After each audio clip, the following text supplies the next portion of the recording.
మొదటి సమూయేలు 17, మొదటి సమూయేలు గ్రంథం 17వ అధ్యాయం చక్కగా రాయబడిన చూడండి, 40వ వచనం.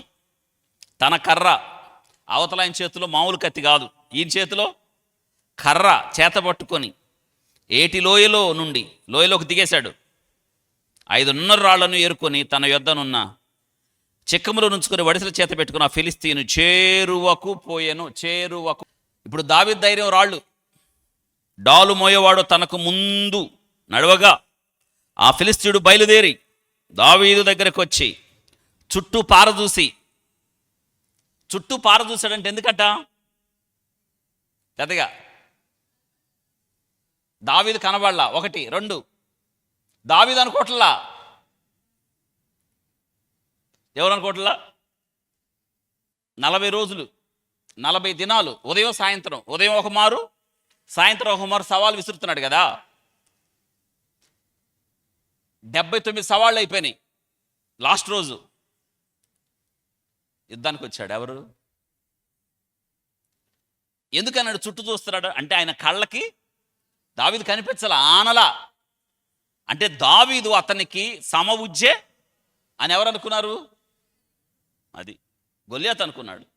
గొల్యాతు కాదు, అక్కడున్న వాళ్ళు ఎవ్వరూ దావీదు సమవుజ్జి అనుకోలా. కానీ దావీదు లోయలో నుండి వచ్చాడన్న సంగతి ఎవరికి పెద్దగా? లోయలో ఏం జరిగింది ఎవరో తెలుసండి. చాలాసార్లు దేవునితో నీకున్న సంబంధం లోకానికి తెలియపోవచ్చు. లోకం నిన్ను అపార్థం చేసుకుంటుంది. లోకం కళ్ళకు నువ్వు నచ్చకపోవచ్చు. లోకం నిన్ను నిందిస్తుంది, తృణీకరిస్తుంది. వాడితో యుద్ధం చేయడానికి నీకు బలం చాలదని లోకము నిన్ను వెనకబెట్టేస్తుంది. కానీ లోయలో జరిగిన దేవునికి జరిగిన పెనుగులాట ఎవరికి తెలుసు? యబ్బోకు రేవు దగ్గర యాకోబుకు దేవునికి జరిగిన పెనుగులాట ఎవరికి తెలుసు? బైబిల్ గ్రంథంలో కొంచెం విషయాలు రాయబడ్డాయి కాబట్టి నాకు తెలిసింది. మరింతగా హోషేయ రాశాడు. అద్భుతం ఏంటంటే అతడు కన్నీరు విడిచి దేవుణ్ణి బ్రతిమలాడెను, మగసిరి గలవాడై దేవునితో పోరాడెను, బేతేలులో అతడు మనకు ప్రత్యక్షమాయనని రాయబడ్డది. వింటున్నారా? కాబట్టి దావీదు కళ్ళ కానలా. చుట్టూ చూస్తుంటే చివరికి ఇతను కనిపించాడు. ఎవరు అంటే అన్నాడు చూడండి, ఏమన్నాడు చూడండి. పారదూసి దావీదును కనుగొని అతడు బాలుడై, తర్వాత ఎర్రటివాడును రూపసి అయి ఉండుట చూచి అతన్ని, అదనమాట విషయం, తృణీకరించెను. వినండి, ఇతడు తృణీకరించడానికి ముందే దావీదు అందరి చేత తృణీకరించబడ్డాడు కదా. ఎవరెవరు తృణీకరించారు చెప్పాలి? అన్నలు, తర్వాత ఇశ్రాయేలీలు, మించి ఎవరు అక్కడ లోన? సౌలు. అందరూ తృణీకరించారు. నువ్వు బాలుడివి, నువ్వు యుద్ధము చేయజాలవు, నీకు బలం చాలదు నీకు. కానీ దావీదు బలం సంగతి సౌలుకేం తెలుసు? నీ గర్వ హృదయమును నేను ఎరుగుదును అన్నాడు. ఎవరు? దావీదు అన్న. దావీదు గర్వ హృదయం ఉందా?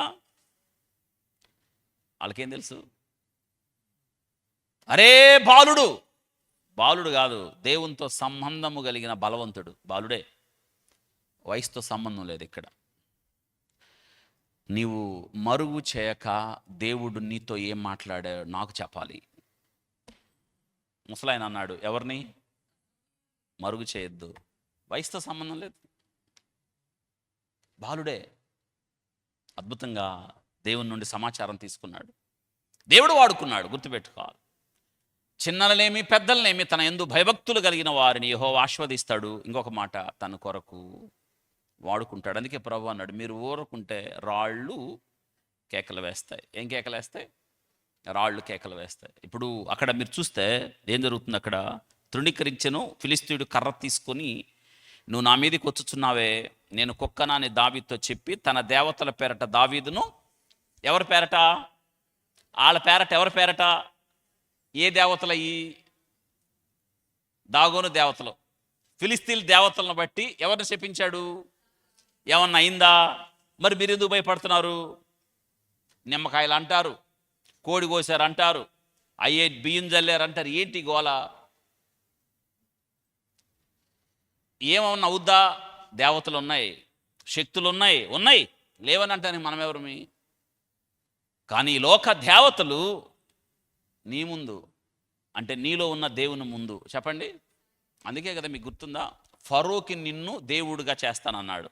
ఎవరిని అంటే ఫరోయే దేవుడు అనుకుంటాడు, దేవుని ప్రతినిధి అనుకుంటాడు, భూమి మీద ఉన్న దేవుడు అనుకుంటాడు. ఎవరు? ఫరో. ఆ ఫరో ముందు మోషేని ఎలా నిలబెట్టాడు? అబ్బా, రమ్ము, నిన్ను ఫరో ఎదుటకు తీసుకుని వెళ్తాను అన్నాడు. ఇది గుర్తుపెట్టుకోవాలి మీరు. కాబట్టి మీ మీద హేతువు లేని శాపాలు కానీ, మంత్రించిన బియ్యం కానీ, ఇంకా తాయెత్తులు కానీ అవి పని చేయవు. వింటున్నారా? పని చేయవు.